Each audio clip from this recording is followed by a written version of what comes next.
Assalamu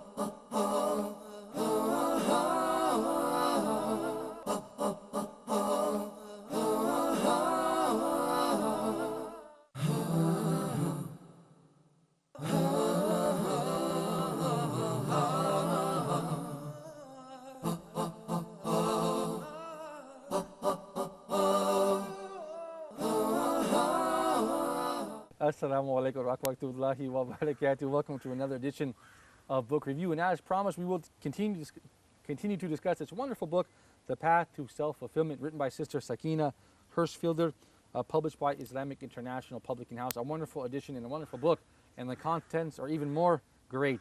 And we're speaking about this book with a wonderful brother, a good friend of mine from North Carolina, Brother Mustafa Moore. Wallahi, brother, thank you for having me and being with me on this program, and thank you for bringing this wonderful book. We just discussed many topics here in the beginning, including self-observation, achieving your goals, making positive changes in the first episode. Now let's talk about, she moves on to page 84 to talk about stress relief, mental release, physical release, diet, this sort of thing. We're all under stress. In this time, this century, I mean, it's coming from all angles. Yes. So how can we relieve ourselves from our stress when we have responsibilities and we have worries and we have obligations? Yes. Go ahead. Well, you know, mashallah, she's not like an alien. Okay, she knows that there's stress, you know, from your job, from your children, from your husband, from your wife, from your cousin, you know, from your dog, your boss, your work. Hey, okay. Yeah, from the director behind me, they give me stress. I'm just joking. Good. Okay, but so you know, she doesn't attack these things. She turns it on the inside. The key to everything that she talks about is with you. You have the tools. I mean, alhamdulillah for al-Islam. Okay, but you have the tools that you need to do these things. Okay, so Inshallah. Inshallah. And the tools are from the Quran and Sunnah. From the Quran and Sunnah. But a lot of it is you know, mashallah, the way that Allah Azza wa Jal created us is with us from day one. Right. Okay. So you know, like one thing she talks about is well, knowing the law. You know what I'm saying? But you know, like even from the beginning, we know that Allah Azza wa Jal is Allah. You know. I mean, Allah is the one and only. You Exactly. know that as naturally, but you don't know exactly who He is, what are His names and attributes. How do I reach Him? How do I connect? Yes. We all know Allah is one, really, but then you get distracted. Yeah, You you know, lose the and course. yeah, the world pulls you until they pull you apart. Of you know course, what I'm saying? iPhones, Nike, basketball, music. I mean, Oh, my I can't gracious. blame some of the youth because it's like they have no chance, right? No right chance. from the start.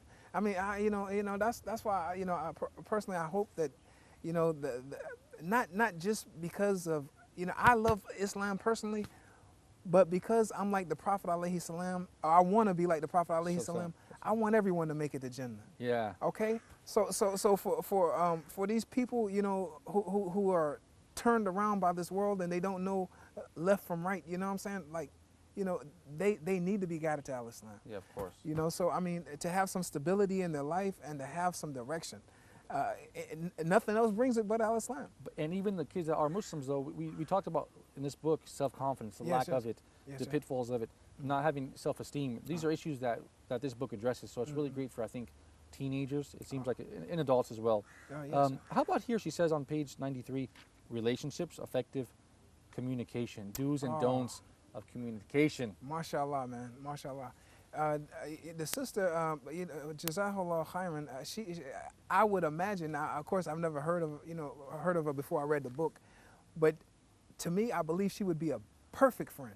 But I mean, of course, you know, Within the men and boundaries. women Yeah, yeah, I can't know. be, you know. But I mean, but to her friends, I would imagine she would be a perfect friend, because she talks about relationships, but she talks about you yourself, you know, and she encourages us to build relationships that last. Okay, so but you have to be a good friend. Okay, you have to be willing to do what it takes. You know, call your friend. Hey, how are Care, you be today? sensitive, Yeah, ask you know, them, yeah, you know, like show this person that you're concerned about them. You're concerned Right. about their day. You're concerned about their well-being. You're concerned about their family. Okay, you know what I'm saying? But see, this comes from you loving yourself. Okay, so when you care about yourself, then that goes out. You're able Yes. to care about others. You know. Yes. So I mean, mashallah, Yeah. she you know. If you don't respect yourself, you don't respect others. Oh no, you can't, how can you? You know Yeah. what I'm saying? You don't respect yourself. You know Yeah. that's one of the biggest Yes. follies that a person could do is not respect themselves. Yeah, of course. A great point. So she also talks about the differences in communication between men and women. Can you talk about that? I know you're married as well. Oh right? yes. Well, you know, she you know, she knows that a man is a man and a woman is a woman. Right. You know, but she believes that we can find a peaceful middle ground. You know, and you know, like you know, she encourages you know the men to have healthy relationships with their friends, the women to have healthy relationships with their friends, but for them to know each other, and to build on what they know about the other. Right. Okay. What about the cultural divide? I like this one because I think there's a lot of unfortunately, there's a lot of miscommunications within marriages, within friendships, within all of our relationships between different cultures. We are all Muslims, and for example, we live here in a Muslim country, and I see many brothers, including myself sometimes, get into arguments with people from different countries who are Muslims over something that shouldn't have happened because it's simply, really, truly a cultural miscommunication. So what does she say about that? Well, I mean, what she says is for you to accept who you are. Okay, you're an American. You're not Egyptian. Right. Okay, you're an American. So you say, okay, I'm an American. I'm an American. I love the fact that I'm an American. I'm not an Egyptian. I can't be an Egyptian. Or Saudi, or Saudi, Frenchman, or French. or you know South what I'm African, or Australian. Okay, so it doesn't mean that you don't love these people. Right. But it means that you can't. We're different. You know, you're cut from a different cloth. Yeah. Okay. So I mean, it doesn't mean that you can't work with these people. You can't be friends with these people. You know, my best friends. You know what I'm saying? You know, are not the same culture of me. You know. Yeah. Brother Mustafa, as we were speaking about the path to self-fulfillment and the wonderful topics and beneficial content that this book includes, we were speaking about cultural communication and miscommunication, rather. Oh yes. And we talk about that. Happiness, she speaks about. Are you happy? The faith key, the thoughts key, and the sharing key. Perhaps you can speak a little bit about that. Okay. You know, everyone knows what makes them happy. Okay. For example, can you think of something, you know, something simple that you can think of that makes you happy? Yeah, my children. Your children. Yeah. Okay. Yeah. So all right. Whenever you're going through a matter of stress or unhappiness or something like that, think back to something that like maybe the first time your child called you Baba. Yeah. You know, I mean, subhanAllah, you know, for me that makes me happy. You know, Right. just thinking about, you know, So I mean, things like that. You know, these things are like a key. You know what I'm saying, to our happiness, to our well-being. Okay, so. Like how we were talking about, she knows about the outside stresses, and you know, like you know, your car may not work, or you know what I'm saying, you may have a jackrabbit for a neighbor, you know, but the things that you have within you, your own personal tools, it's enough to get you by. Even if your neighbor's a jackrabbit. Even if it's a jackrabbit. No, I see your point. So, as negative as your immediate surroundings may be, you have Allah has given us the tools inside of ourselves to use them in a positive way to be happy. Just a personal question: were you always a positive person before you entered Islam? Yes, Aki, subhanallah, man. You know, you know, this is one of the things. I've always been like a bright, like a happy person. Positive person. Yeah, you know, I mean, all the time. You know, I remember, you know, when I was a child, man, it didn't take anything. You know, like I've got a brother. You know, may Allah got him to Al-Islam. You know, I love my brother. You know, may Allah make him. Yeah, Allahumma ameen. But he was and he still is. You know, like the type of person who likes to have a lot of things. You know, which is normal these days, and seems to be. It is normal, you know. So because he's trying to attain happiness, perhaps. Yeah, through exactly. this means. Exactly. Through these means. Exactly. Because I mean, you know, this is what the television shows you. Right. This is what the movie says. You know, you want to be happy, you need this house. Right. You know, you need a car like this if you want to be happy. You know what I'm saying? Well, how can you not wear a shirt like this and not be happy? If you don't have the tools, can a person, Muslim or not, be happy in this world? Can the person reach kind of contentment in this world if they don't use the tools, which are the Quran and the Sunnah? Well, Aki, yes, yeah, you can have a shadow of happiness. I'll say Right. that. Yeah. You know, because The dunya. yes, you know, because like somebody playing a video game and beating his friend in a video game, that may make him happy. That may make his mind, his nuffs happy. Right. Okay, so but is he happy? You know what I'm saying? You beat this guy in the video game, by then. You know what I'm saying? Yeah. After Right. that, what? You know what Yeah. I mean? You know, Yeah. so you know. Yeah. I couldn't agree with you more. Yeah. But I did. We only have about 2 minutes left about this program for the rest of this program. What would be? Who would you if you could recommend this book to anybody? Who would it be? What is the target audience for you? Who would benefit most from this book? Aki, this book, mashallah, it has no limits. I would give it to, anyone who could read in a decent caliber of reading in school. Like maybe if they're in the 4th grade, Give it to them. give it to them. Yeah. All the way up until my grandfather. You know what Yeah. I'm saying? But he's dead now. Yeah. But I mean. I see You your know, point. yes. All ages, all types ages, of age groups. Yeah. all ages, and all types of people.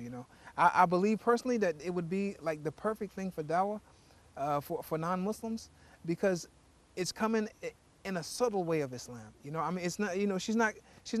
Down, beating you over the head. Yeah, so to speak. it's soft, but it's understandable. You know that there's something extra Yeah. about this book. It's like if you were a non-Muslim and you saw this book, you're like, wow, maybe there's something missing in my life, you know what I'm saying, that I Yeah. haven't seen yet, Brother Mustafa, let's just take a short break and we'll continue talking about this book, The Path to Self-Fulfillment, based on the Quran and Sunnah.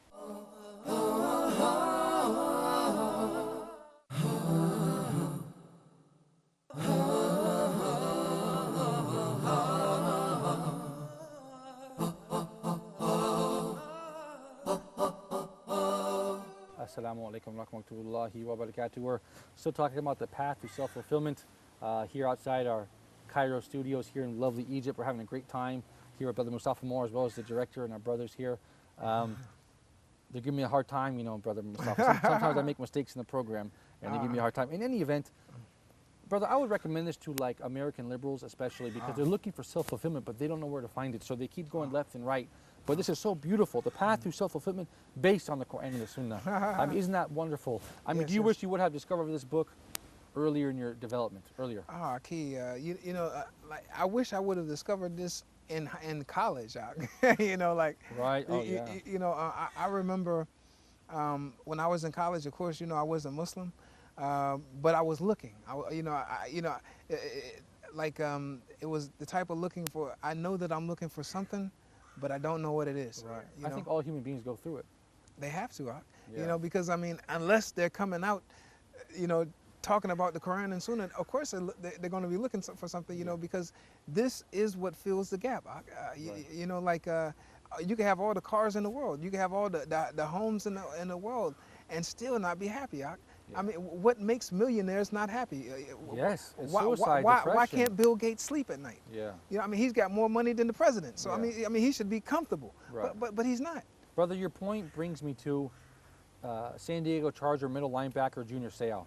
Now, I want to use this as an example, not to hurt his family and friends, but just as an example of what you said. He was a pro bowler, a middle linebacker, very wealthy, handsome, anything, everything a man could want in life. Famous football player in America, originally from Hawaii. And, unfortunately, he had committed suicide, and they found him he killed himself by shooting himself with a gun. Wow. And they found him with a suicide note in his mansion in San Diego. So I guess the point we're trying to make is, and the point Do you remember what the suicide note said? I don't remember, but I remember the whole community was shocked because I believe he was originally from San Diego, Oh. and he was a famous football player for the Chargers. And the idea that a man could have everything that the world has in store for you, No, he has nothing at all. right? And this time, yeah. So this goes back to this, the self-fulfillment, right? Self-fulfillment, yes. So if you don't have the confidence, if you don't have the belief in yourself, which comes from your belief in Allah, then perhaps you're walking as a hollow human being. You don't have. This is what Allah has blessed us with. What she was saying, what she was suggesting for us, is that instead of holding on to that rage and that anger and We say, "Hasbunallahu wa ni'mal wakeel." You yeah, always say this, brother. Yeah, I say. No, I'm just joking. I do say it. Though. I know what you mean, though. But she was telling us to let go, Aki, and don't, you know, don't let go for a day and then the next day pick it up again. You know, hold on to that. You But know, that's like, difficult, man. I suffer from this, man. I have Yeah. something angry. I have anger in my heart, and I don't let it out, and Yeah. I stay angry, and it resurfaces. It doesn't go away. oh no, no. It resurfaces in a week. Somehow it will resurface. Maybe you yell at somebody else that didn't deserve it, or you have this anger in you. So how can you get rid of that? It comes from forgiving. Huh? Now you know, don't get me wrong. Like tennis, you know, tennis is a skill. You know what I'm saying? You can't just pick up a racket and automatically, you know, tennis. You have to learn the skill. Right. Okay, forgiveness. We need to learn how to forgive. Okay, we need to learn how to forgive and why to forgive. And one of the things that she says in the book is that Allah Azza wa Jal is the most compassionate and the most forgiving. Okay, so she said we need to use those attributes and forgive. Okay, yeah, you know, I mean, and what's the benefit of forgiving? I know one of the Sahaba, he would forgive everyone that did him wrong before he went to bed. No matter how they offended him, he would forgive them. Okay, that person was a person of Jannah. Yes, I believe it's Abdullah ibn Salam, the Jewish reverts, and the people asked him, what do you do that that makes you so special, makes you one of the people of Jannah? He said, before I sleep, I forgive everybody. I go to sleep with a pure heart, something like that. Yes. So I mean, okay, if the Prophet alayhi salam, and we know that the Prophet spoke the truth, if he says that this person was a person of Jannah, then that man is a person of Jannah. If the man said this is what he did to reach this position, okay, so I mean, we go to the people who that we know earn these things. Okay, so I mean, you know, these are our sources. Exactly. We can't say, oh, what Sheikh Haga down the street, he's Jade. He's Jade. Okay, now I'm not saying that the Sheikh isn't Jade, but we know for a fact that the Prophet alayhi salam said this man is a man of Jannah. Right. So let's follow this man. You know, we follow the Prophet first, of course, but we follow the ones that he said his Khulafa. You know, what I'm saying Khulafa Rashidin. Yes. You know, his Sahaba. They're the ones to follow after him. Yes. So you know, we take it back to these people and we follow these people, and inshallah, we'll be one of them, or we will follow their example, inshallah. Yes, brother, if you went back to, I know you were blessed to make hijrah and leave the States for the Muslim countries. If you were to go back for the States, even for a visit, I mean, would this be one of the books that you would keep with you? Yeah, it'd probably be the main book. Right. I mean, because you know, like I said, one thing that we know about the Americans, you know, they don't know much about Al-Islam. Right. Okay, so you know, it's easy for someone to say, you know, they hate. You know what I'm saying? You know, in America, we're taught hate. I know I was. I was too. You know, from the beginning. You know, so you know, if they don't know anything about it, and they see on television hate, and it's okay to hate these people and all of this stuff, so it's only natural that they feel this tendency. But with a book like this, the Islam would creep up on them, Right. Because, like I said, you know, she's not beating them over the head with Islam. She's bringing it to them, you know, like I think in the Prophet alayhi salam said, use the best of speech, or maybe that was Allah. But the Prophet gave an example also of how to give dawah. And the way that she gives the dawah in this book, you can give it to a non-Muslim, and you could take the Islam off the front page, you know, like right. You know, and just let them read it for themselves, and they'll discover, you know, like subhanallah, you know. This is it. You know, I mean, I believe it would help people to accept Islam, maybe. You know, I've always told people that I believe it takes a different type of dawah, not just me telling you, like having an intellectual conversation with you. That's how perhaps men speak, but we need different approaches, you know. Yes. That's why it's important for reverts like yourself also to write your story, why you reverted to Islam. Yeah. Because there's dawah through different methods, not just me telling you, but we have to show each other. Through different means. I believe that she attained this. Yes, she did. She achieved this in the book. And if you ever see her, tell her I personally thank her very much. Thank you, brother, for your time. I certainly appreciate it. I certainly hope to have you on future episodes, inshallah. Bismillah. Of course, we have to thank all the brothers here at our beautiful location today. We have our wonderful director, Brother Muhyiddin, Brother Muhammad Ibrahim, Brother Ibrahim Hamada, Brother Islam, Brother Ibrahim Hanafi from Monofeh, Egypt. All these wonderful brothers, mashallah, to put together this great location for us. All right. And we also have to thank Allah, of course, for giving us the strength to make another episode of Book Review. Yes. Thank you for your time, brother. I appreciate it. Thank you so much. You guys at home, Thank you for watching Book Review. If you haven't purchased this book, you got to pick it up soon. Check online, IIPH International Islamic or Islamic International Publishing House. They have published a lot of wonderful books that are beneficial for all people. So until next time, we leave you in the care of Allah. Assalamu alaikum wa rahmatullahi wa barakatuh.